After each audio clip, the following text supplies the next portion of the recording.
Organizational behavior, chapter 6, motivation. Class agenda, motivation. Why are some employees more motivated than others? Expectancy theory, goal setting theory, equity theory, psychological empowerment. Summary, why are some employees more motivated than others? How important is motivation? So again, we're looking at the organizational model, behavior. Motivation. Motivation, a set of energetic forces that originates both within and outside an employee, initiates work-related effort, and determines its direction, intensity, and persistence. What do you do? How hard do you do it? How long do you do it? That should, when you see that, you know you've seen motivated people before. We've seen motivated people before.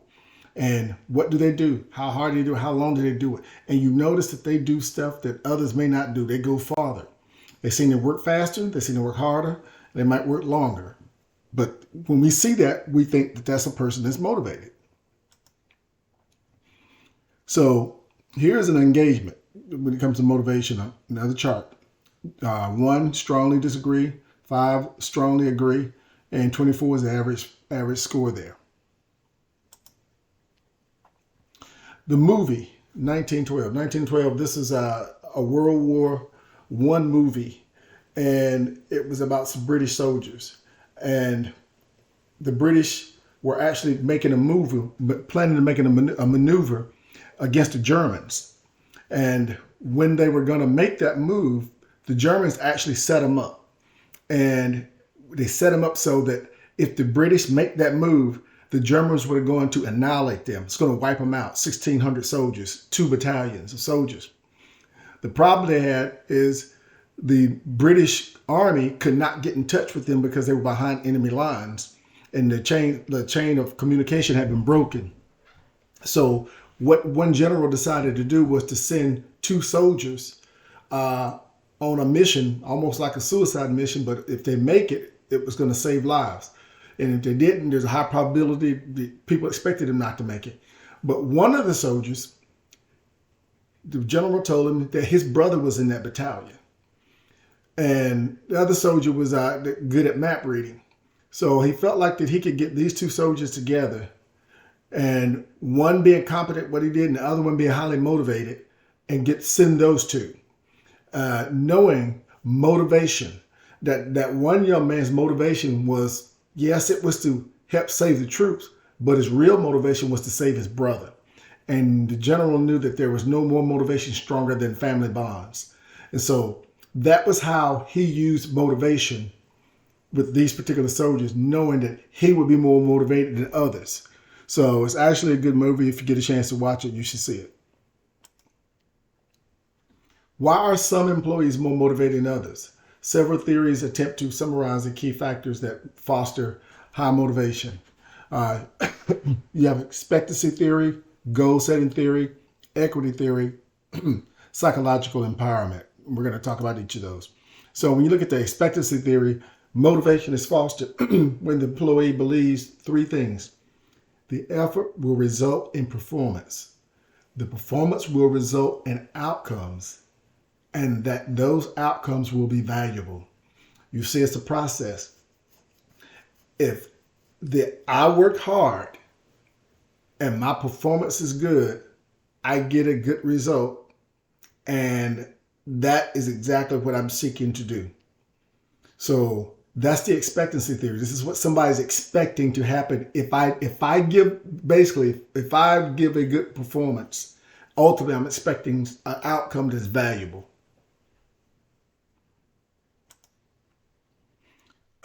So you look at expectancy theory, you see effort, performance, effort in the red ball, performance in the blue, green are outcomes. Expectancy is what he expects to do. Instrumentality is if I perform well, receive outcomes. And the balance you see is satisfying. Will it be a satisfying outcome? You can't guarantee that it will. Remember, this is expecting what you are expecting to happen. It may be a good result, or it may not be, but that's the expectancy theory. Expectancy, the belief of a high level of effort will lead to a successful performance of a task. Expectancy can be shaped by self-efficacy, past accomplishments, vicarious experiences, verbal persuasion, emotional cues. So if you look at past accomplishments, this is things that you've done that's been very similar to that. And that's how you can basically, well, I've done this something similar before and I've been very successful. They're good to go. Vicarious experiences. When we look at the vicarious experiences, we're taking into account the observations that we made when we were doing those other experiences or talking to other people. Your verbal persuasion is when you have people that's persuading you one way or another. Hey, you can do something or you cannot do something. And people have a tendency to do that. And we have a tendency to listen to that too. And when we think of our emotional cues, this is the emotions can drive. The good emotions can drive you to good things, and bad emotions can drive you to things not so good. So that's one of the reasons why I tell you, try not to be too emotional, because emotions can drive you the wrong way too. Usually that's the case. Sources of efficacy. So we look at it, we talked about the thing in the green box there. Now look at the analysis of task requirements. Assessment of personal and situational resources. When you bring those together and you look at it, analysis, task requirements, assessment of personal and situational resources, you look at that leads to self-efficacy. And so realistically, what you're talking about basically is being someone that's self-motivated and self-sufficient and being able to do what you need to do. I'm coming up with these things on my own, and it's based on multiple factors. So here we have a chart that you can measure. If you like, the average score is 31. Instrumentality.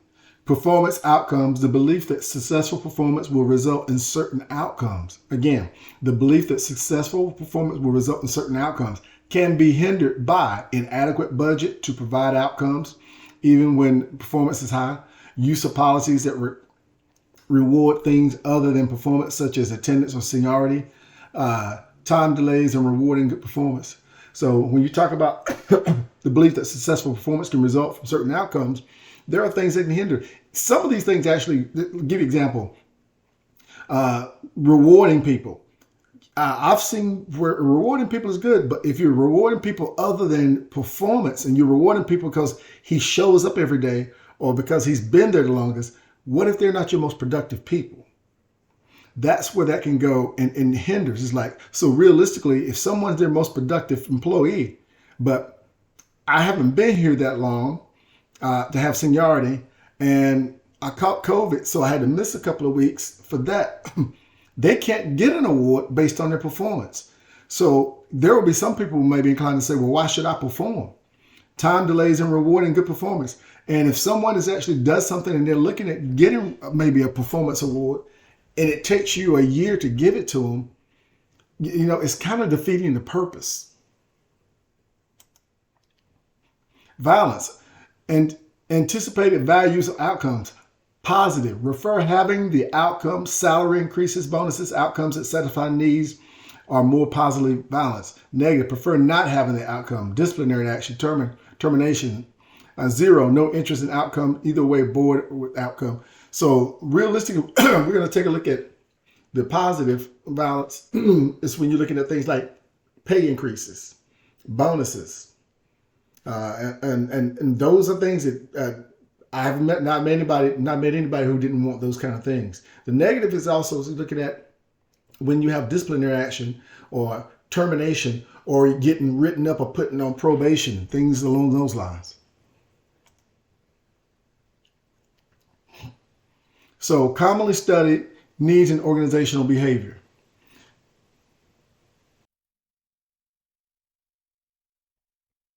So commonly studied needs in organizational behavior. We look at the need label, alternative label, description. So when you look down each one of those, look at first one, look at the existence, alternative labels, physiological, safety, description, the need for food, shelter, safety and protection required for humans.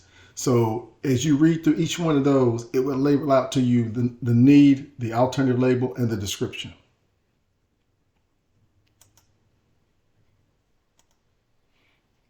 Extrinsic and intrinsic outcomes. Extrinsic, look at the pay bonus. These are the ones we all know about, we think about here. Intrinsic is when we're looking at enjoyment, interesting things, accomplishment, knowledge, skill, development. All these things are important outcomes, and these are the things that various people look forward to. And depending upon who you are and where you are at your career, some of these will actually mean more to you than others at certain points in your career. Violence. Why does pay have such a high violence? The meaning of money.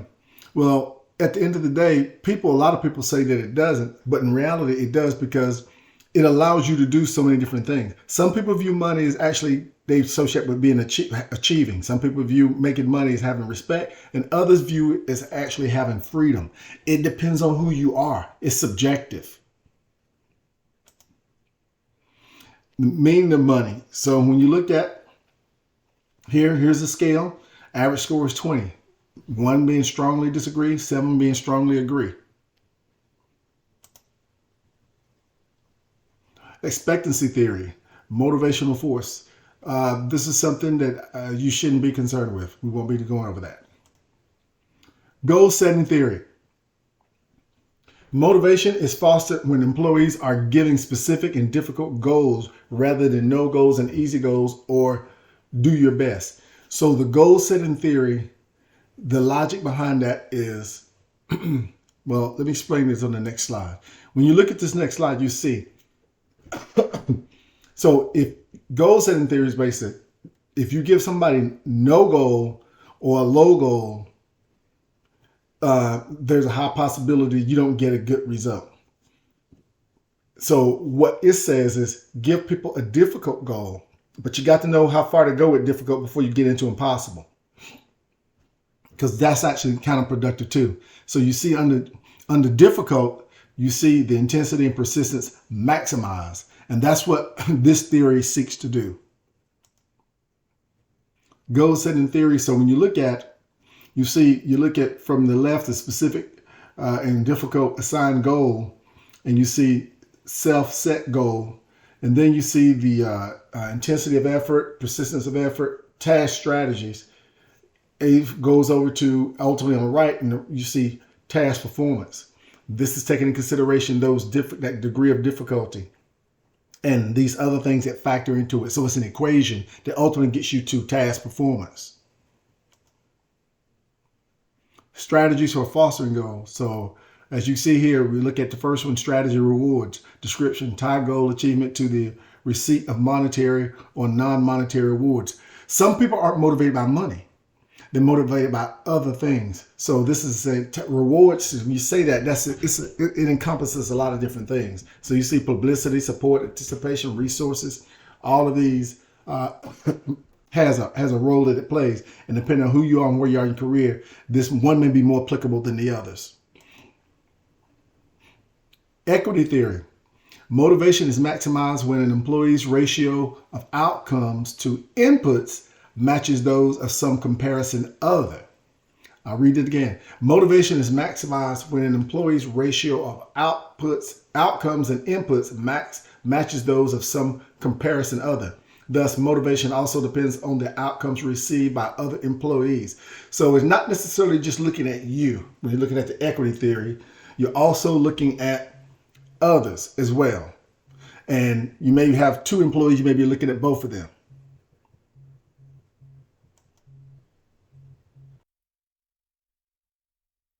As we look at figure 6-6, are these really equal? So you have comparison results. Equity theory, remember, comparison.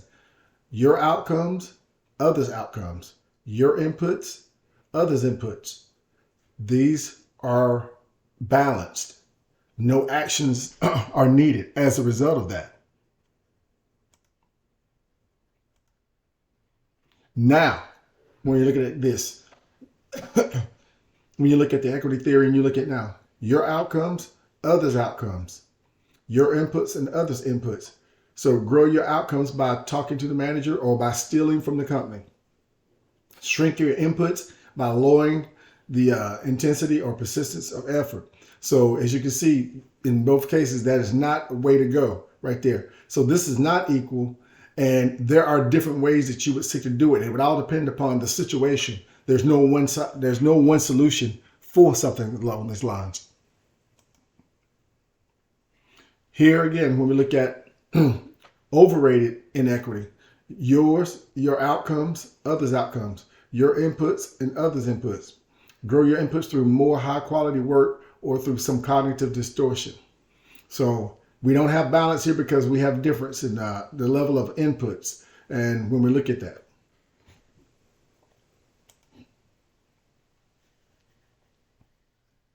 Psychological empowerment, an intrinsic form of motivation derived from the belief that one's work tasks are contributing to some larger purpose, fostered by full beliefs, meaningfulness, self-determination, competence, and impact. So if you look at meaningfulness, what does it mean to, bottom line is, does what somebody's doing mean something to them? Basically, it gives them almost a purpose versus just arbitrarily just doing something that you don't care anything about. If it means something to somebody, they're inclined to want to do a better job at it. Self-determination. If somebody has the self-determination, one of the things that helps that is doing something meaningfulness. And if by doing that, having that self-determination to do that, competence, you have to bring a level of competence to it. Does the person know what they're doing? You can have all the great intentions in the world, but if you're not competent at what you're doing, that's a problem. And by having that competence, there's an impact that one will have. And it's a positive impact.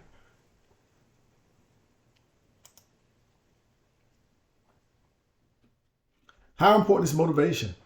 Does motivation have a significant impact on two primary outcomes in our integrative model of OB? Does it correlate with job performance and organizational commitment?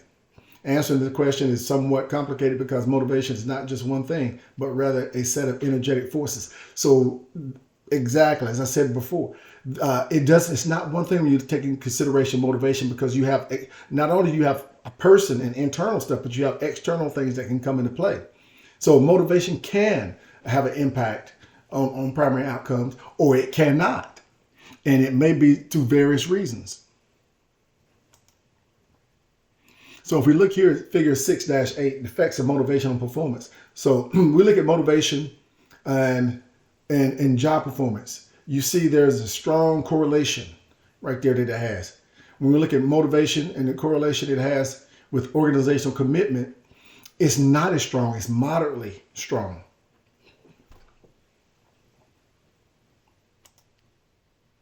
So compensation plan elements. So when we look at compensation plan elements, we have multiple different types. We have the piece rate, merit pay, lump sum bonuses, recognition awards, and then you have unit force, gain sharing. So you have multiple ways of generating or getting compensated for efforts. And some of these you may have heard of, and some you may not have heard of. Read through those and see which ones you haven't heard of before. And compensation plans, here again, profit sharing. We've heard about that. This is the final of the previous slide. And this is one that you hear about a lot now, because a lot of organizations have done away with actually retirement plans. So what they do now is they do what they call profit sharing on 401k, or allow you to buy stock. But profit sharing is one of the, particularly in private industry. You don't have, obviously for nonprofits and with the governments, you don't have that, but in private industry. That concludes chapter 6.